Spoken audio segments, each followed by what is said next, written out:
양자 컴퓨팅. 솔직히 과장된 얘기 진짜 많죠? 오늘 저희 심층 분석에서는 뜬구름 잡는 소리 다 빼고 철저하게 객관적인 데이터로 딱 한 기업만 파헤쳐 볼 겁니다. 바로 인플렉션, 티커명 INFQ입니다.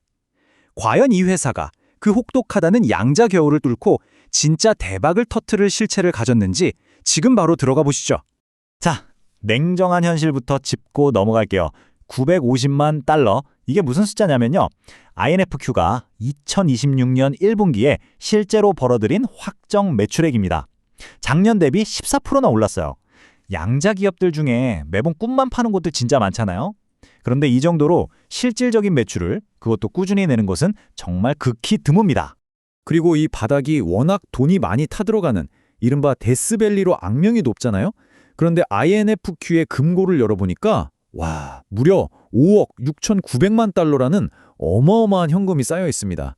그러니까 아무리 춥고 혹독한 양자 겨울이 와도 끄떡없이 버텨낼 진짜 빵빵한 방한복을 이미 갖춰 입고 있다는 뜻이죠. 근데 제가 볼 때 가장 결정적인 포인트는 이겁니다. 최근 2026년 5월에 미국 상무부랑 무려 1억 달러 규모의 양자 컴퓨팅 가속화 계약을 맺었어요. 여러분, 이건 그냥 평범한 연구 지원금이 아니거든요. 국가안보 인프라를 책임지는 핵심 파트너로서 미국 정부의 완전한 신뢰를 얻어냈다는 아주 명백한 증거입니다. 그래서 이 기업이 진짜 10배 이상 오를 텐베거 잠재력이 있는지 오늘 6가지 핵심 포인트로 쫙 훑어보겠습니다. 기술의 실체부터 중성 원자 방식의 장점, 5개년 로드맵, 재무 활주로, M&A 가능성, 그리고 우리가 절대 놓치면 안 돼 냉정한 투자 리스크까지 빠르게 가보시죠. 첫 번째 포인트, 기대감이 아닌 진짜 실체입니다. 남들이 몽상에 빠져 있을 때 이들은 어떻게 현금을 창출하고 있는지 그 투트랙 전략부터 살펴볼까요? 이들의 전략 진짜 영리합니다.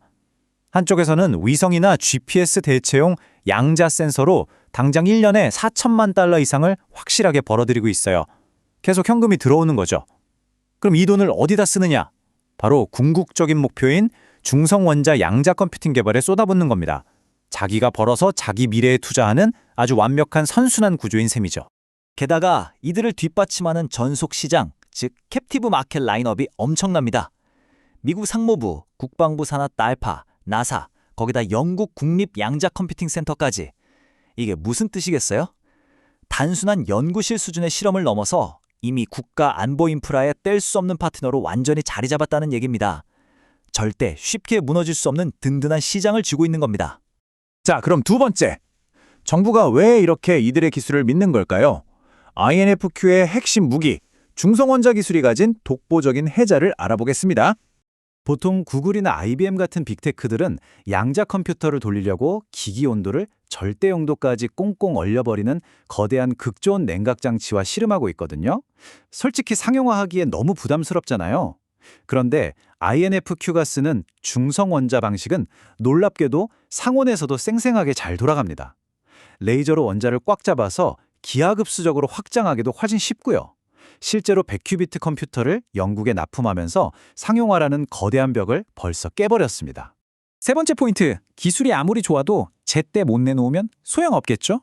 2030년을 향해 달려가는 이들의 5년 스케일업 로드맵을 한번 따라가 보겠습니다.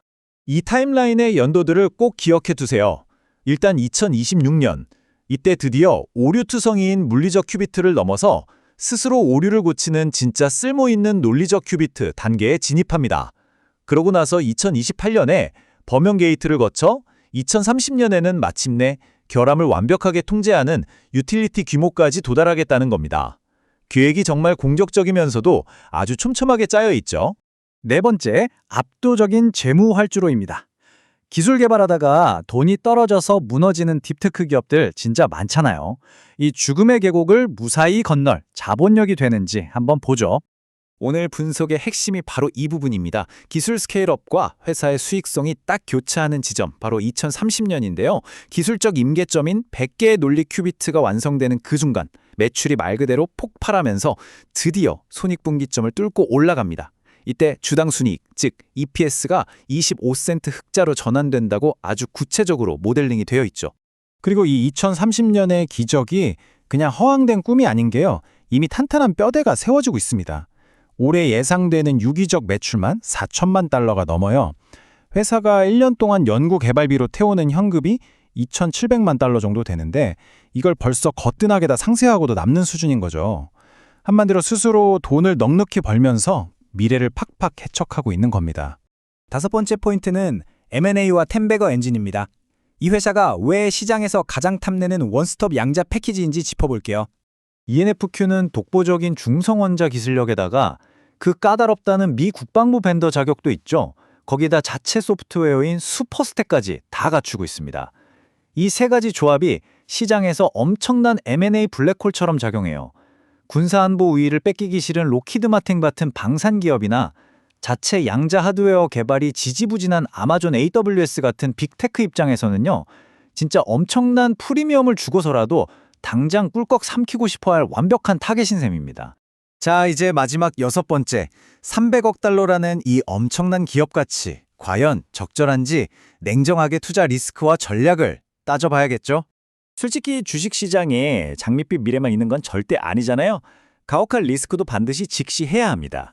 확실한 매출과 정부 지원이라는 장점 이면에 현재 INFQ의 주가 매출 비율, 즉 PSR이 무려 70배를 넘는다는 치명적인 단점이 있습니다. 웬만한 우량 테크 기업들이 10배 안팎인 걸 생각하면 어마어마한 고평가죠. 만약에 로드맵이 좀 꼬여서 양자 겨울이 길어지기라도 한다면 주가는 끔찍한 변동성에 시달릴 수밖에 없다는 명확한 적신호입니다. 그러니까 우리 같은 투자자들은 그냥 무작정 기도할 게 아니라 이 세 가지 지표를 기계적으로 체크해야 합니다. 첫째, 자체 소프트웨어 같은 민간 매출이 잘 다각화되고 있는지. 둘째, 대규모 정부 계약이나 M&A 소식으로 흑자 전환이 더 앞당겨질 가능성은 없는지. 그리고 셋째, 2027년까지 오류 없는 논리적 큐비트가 계획대로 작동하는지. 이 나침반들을 꼭 쥐고 철저하게 분할 매수로 리스크를 관리하며 접근해야 한다는 거죠. 자, 오늘 내용을 싹 정리해 보겠습니다. INFQ는 컴퓨팅의 역사를 완전히 뒤집을 압도적인 자본력과 중성원자 기술력을 양손에 꽉 쥐고 있습니다. 하지만 본질적인 질문은 여전히 남아있죠. 과연 이들의 실제 실행력이 저 무거운 밸류에이션을 끝까지 버텨낼 수 있을까요? 길고 혹독한 이 양자 겨울을 뚫고 마침내 궁극의 텐백으로 살아남을 수 있을지. 그 냉철한 판단은 이제 여러분의 몫입니다. 오늘 심층 분석은 여기서 마치겠습니다. 함께해 주셔서 감사합니다.